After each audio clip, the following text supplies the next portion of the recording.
আসসালামু আলাইকুম সুপ্রিয় দর্শক শ্রোতা। দুটি কথায় আমি মোহাম্মদ মুজাম্মেল হক সবাইকে জানাই সাদর শ্রদ্ধা। বর্তমানে দেশে অনেক মামলা হচ্ছে, এটা হওয়াটাই স্বাভাবিক। কারণ দেশে দীর্ঘদিন স্বৈর শাসনের পর মানুষ নিজের অধিকার, নিজের কষ্টের জন্য অনেক মামলা করতেছে। কারণ এই 15 বছর তারা ফ্যাসিবাদী সরকার দ্বারা নির্যাতিত হয়েছে। এখন নির্যাতিত হওয়ার পর এখন যখন তাদের মামলা করার, অভিযোগ করার স্বাধীনতা এসেছে, তাই তারা নির্বিবাদে মামলা করছে। এখন মামলা করতে গিয়ে অনেক ঝামেলার সৃষ্টি হচ্ছে। এখানে বাংলাদেশের যে আইন আদালত, এদের যে ধারণ ক্ষমতা, বিচার করার ক্ষমতা, তার চেয়ে হাজার গুণে বেশি মামলা হচ্ছে। এবং একই সাথে গত ফ্যাসিস্ট সরকার এই দেশে লক্ষ লক্ষ মামলা করে গেছে তাদের ক্ষমতাকে কুক্ষিগত করার জন্য। অনেকটা মিথ্যা মামলা, অনেকটা রাজনৈতিক মামলা করেছে, এবং সঠিক মামলা কিছু আছে। এখন এই সকল মামলা বিচার করতে গেলে আমাদের আদালত কতটুকু সক্ষম, এবং বর্তমান সময়ে যে মামলাগুলো হচ্ছে, এই মামলা কোনোটা আসামি সংখ্যা 50, 100, 200, 500, 1000 বা অজ্ঞাতনামা অনেক আসামি দিয়ে মামলা করা হচ্ছে। এখন এত মামলা যে করা হচ্ছে, এত সংখ্যক আসামি, এই সকল আসামিদের কে এই মামলার বিষয়ে জড়িয়ে যে মামলাগুলো করা হচ্ছে, আদৌ কি আমাদের আদালত এই সকল বিচার করতে পারবে? কারণ একটা মামলা যদি শতাধিক আসামি থাকে, সাক্ষী থাকে, তাহলে এই সকল বিষয়ে তদন্ত করে সাক্ষী প্রমাণের ভিত্তিতে মামলার বিচার করতে গেলে কতটুকু সময় লাগবে, কতগুলো লোকবল লাগবে, কতগুলো দস্তাব লাগবে, আদৌ কি আমাদের এই এবিলিটি আছে, এই সামর্থ্য আছে, সেটা একটু ভেবে দেখার দরকার। আর মামলা করতে গেলে সুনির্দিষ্ট অভিযোগের ভিত্তিতে মামলা করা উচিত। আসামির সংখ্যা কোনো বিষয় না, প্রকৃত আসামি যারা, তাদের বিরুদ্ধে মামলা করা উচিত। কোনো হিংসা, জিদ, রাগের বশবর্তী হয়ে কাউকে মামলায় ঢুকে দেওয়াটা উচিত না। এখন আমাদের দেশে ফ্যাসিবাদী সরকার যা করেছে, পরবর্তী সময় অনেকটা তাই হচ্ছে, এমনটা আমরা কেউ প্রত্যাশা করি না। কারণ ন্যায় বিচার প্রতিষ্ঠার ক্ষেত্রে মামলা একটা অনিবার্য কাজ। কারণ আদালতের কাছে বিচার না চাইলে বিচার হবে কিভাবে? বিচার চাইতে গেলেও তো আমাদের একটা নিয়ম নীতিমালা আছে। সেই নিয়ম নীতিমালা অনুযায়ী যদি মামলা আমরা না করতে পারি, তাহলে এই মামলার কোনো ফলাফল আসবে না, এবং প্রকৃত আসামিরা এইভাবে বের হয়ে যাবে। এখন এই সকল কাজ কে করছে, এই বিষয়ে ভেবে দেখা দরকার। এখন বাদী যে মামলা করছে, বাদীকে জানে কিভাবে মামলা করতে হবে? না, উকিল মুক্তার বা জজ ব্যারিস্টার যারা আছেন, তারা নিজেরা এই বিষয়ে ফায়দা লুটছেন। কারণ একজন উকিল মামলা করতে গেলে তিনি আইনের ধারা জানেন, এবং কিভাবে মামলা করলে দ্রুত সময় রায় হবে, বা কিভাবে মামলা করলে এটা আদৌ রায় হবে না, এই বিষয়ে তারাই ভালো জানেন। বাংলাদেশের আদালতে এমন অনেক মামলা আছে, মামলার বয়স 20 বছর হয়ে গেছে, এখন পর্যন্ত তদন্তই শেষ হয়। তাহলে এই মামলার রায় কখন হবে, এবং আসামি কবে শাস্তি পাবে, বা বাদী কবে ন্যায় বিচার পাবে, এই বিষয়ে আমাদের অনেক সন্দিহান আছে। কাজেই আমরা আশা করব, যারা বাদী, যারা নির্যাতিত, যারা নিপীড়িত, যারা ক্ষতিগ্রস্ত, আপনারা মামলা করবেন, কিন্তু মামলাটা হতে হবে স্পেসিফিক, সুনির্দিষ্ট। একটা মামলায় আপনার আসামি 10 জন হতেই পারে, বা 5 জন হতে পারে, কিন্তু 50 জন হওয়া, 100 জন হওয়া, 500 জন হওয়া, এটা কি সমীচীন? কারণ একটা মার্ডার কেস, একটা খুনের আসামি তো হয়তো একজন হুকুমের আসামি থাকে, 2-4 জন কিলার থাকে, বা এর মাঝখানে কিছু অর্থ লেনদেনকারী কিছু সঙ্গ থাকতে পারে। সব মিলিয়ে তো 10, 20, 15, এর বেশি হওয়ার কথা না। এখন যখন এর বেশি হয়, তখন এই মামলার রায়টা আসলে বিলম্বিত হয়। প্রকৃত অর্থে এই মামলার রায় পাওয়াটাই কঠিন। এখন আমাদের আবেগ আছে, কিন্তু আবেগের সাথে বিবেক থাকতে হবে। আমাদের রাগ আছে, রাগের সাথে ধৈর্য থাকতে হবে। কারণ আমি রাগের বশবর্তী হয়ে একটা কাজ করব, কিন্তু শেষ পর্যন্ত ফলাফলটা কি, এটা আমাদের ভেবে দেখতে হবে। যদি আমরা এটা ভেবে দেখতে না পারি, তাহলে ফলাফল শূন্য, এটা ধরেই নেওয়া যায়। কারণ মামলা করলেই হবে না, মামলার রায় হতে হবে, এবং সেই রায় বাস্তবায়ন হতে হবে। এটা একটা সমস্যাপূর্ণ ব্যাপার।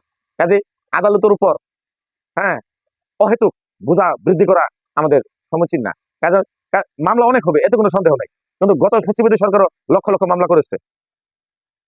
বিএনপি, জামাত সহ যারা সেই সরকারের বিরোধিতা করছে, সকলের প্রতি মামলা হয়েছে, এবং ডিজিটাল নিরাপত্তা আইনে সাংবাদিক, সাহিত্যিক, বুদ্ধিজীবীদের বিরুদ্ধেও মামলা হয়েছে। বিএনপি জামাতের মামলা তো কথাই নাই।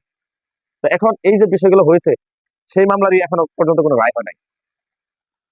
বলা হয়েছে অগ্নিসন্ত্রাস হয়েছে, গাড়ি ভাঙচুর হয়েছে, অগ্নিসংযোগ হয়েছে, এত কিছু হয়েছে, কোনো মামলার রায় কিন্তু গত বছরে আমরা ওইভাবে দৃষ্টি গোচর করতে পারি নাই। এখন যে মামলাগুলো হবে, এই মামলার রায়ও আমরা হয়তো আমাদের জীবদ্দশায় দেখে যেতে পারবো কিনা সন্দেহ আছে। কারণ এই মামলাগুলো এমন একটা পর্যায়ে দাঁড়াচ্ছে, যে মামলা আসলে রায় হওয়ার যোগ্য না।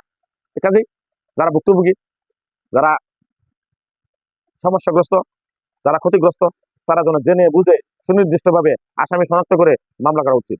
কারণ আমাদের দেশে সবকিছুই সীমিত, পুলিশের সংখ্যা সীমিত, আদালতের সংখ্যা সীমিত, জজ ব্যারিস্টার সংখ্যা সীমিত, আমাদের তদন্ত কর্মকর্তার সংখ্যা সীমিত।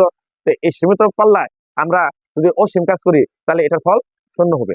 কাজে মামলা হবে, মামলার বিচার হবে, রায় হবে, মামলার রায় বাস্তবায়ন হবে। এর জন্য আমাদের দরকার সময়। এখন আমাদের সামর্থ্যের সাথে আমাদের কাজের একটা সমন্বয় অবশ্যই থাকতে হবে, থাকা উচিত।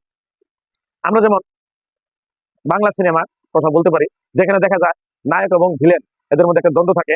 হ্যাঁ, একটা কুচুকরি মহল থাকে যারা স্মাগলিং করে, হ্যাঁ, কিলিং করে, লুটপাট করে, হ্যাঁ, আবার একটা পক্ষ আছে এটা প্রতিবাদ প্রতিরোধ করে। এখন শেষ পর্যন্ত দেখা যায় একটা আদালতের দৃশ্য থাকে যেখানে একজন জজ সাহেব থাকে, তার মাথায় পাকা চুল, হাতে একটা হাতুড়ি থাকে, তিনি অর্ডার অর্ডার বলেন এবং উকিলরা সাক্ষী প্রমাণ নিয়ে তাদের উপস্থাপন করেন। শেষ পর্যন্ত দেখা যায় গল্পের মাঝখানে যে একটা নির্দোষ ব্যক্তির মৃত্যুদণ্ড হয়ে যাচ্ছে, আবার তথ্য প্রমাণের অভাবে একজন খুনি আসামিও মুক্তি পেয়ে যাচ্ছে। এখন আমাদের দেশের বাস্তব অবস্থার সাথে অনেকটা মিল আছে বিধায় সাহিত্যিকরা এমন রচনা করে থাকেন। যাই হোক, এমনটা হোক, এটা আমরা চাই না। কিন্তু যথেষ্ট পরিমাণ তথ্যপত্র সরবরাহ না করতে পারলে হয়তো জজ সাহেব সঠিক রায় যথাসময়ে দিতে পারবেন না। আর যদি ভুল পথে দেওয়া হয়, দেখা যাবে অনেক খুনি আসামিও মুক্তি পেয়ে যাবে, আবার অনেক নির্দোষ ব্যক্তিও দোষী সাব্যস্ত হয়ে যাবে। কাজেই একটা মামলা অত্যন্ত একটা স্পর্শকাতর বিষয়। এখানে একটু ভুলের জন্য একটা জীবন, একটা সংসার, একটা সমাজ, একটা রাষ্ট্র ধ্বংস হয়ে যেতে পারে।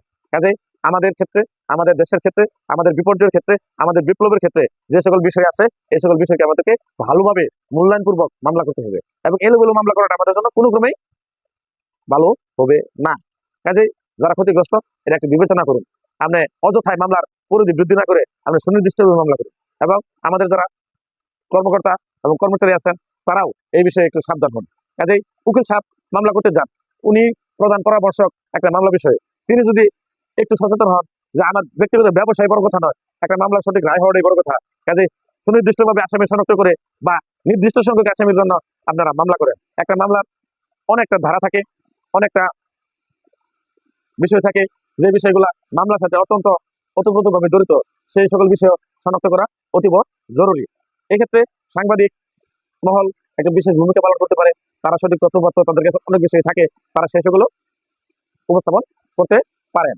এখন আমাদের কথা হলো আমাদের সীমাবদ্ধতার মধ্যে এমন ভাবে মামলাগুলো হতে হবে যেটা রায় হওয়ার মতো, এবং জজ সাহেব সহজে একটা মামলা সহজে শেষ করতে পারেন। মামলা পরিধি বৃদ্ধি করার কৃতিত্ব না, বরং সুনির্দিষ্ট আসামিকে ন্যায় বিচারের মাধ্যমে, তথ্যপত্রের মাধ্যমে নিরপেক্ষ বিচার করে যাতে শাস্তি দেওয়া যায় এবং সমাজের মানুষকে আদালতের মধ্যে আস্থা ফিরিয়ে আনা যায়, সেই ব্যবস্থা নিতে হবে। এলোমেলো কাজের কোনো ভালো ফল নিয়ে আসে না। কাজেই আমরা আশা করব যারা বাদী হবেন তারা ভেবে শুনে মামলা করবেন, যারা মামলা পরিচালনা করবেন উকিল, তারাও বাদীকে বা আসামি পক্ষকে সৎ পরামর্শ দিবেন নিজেদের ব্যবসা করার জন্য, যাতে কেউ কাউকে কোনো অসৎ বা উদ্দেশ্যপ্রণীত হয়ে কোনো পরামর্শ না দেন। আমরা একটা সুন্দর, সুখী, সমৃদ্ধ, উন্নত বাংলাদেশ চাই। এর জন্য আমাদেরকে যা যা ক্ষেত্র থেকে কাজ করতে হবে।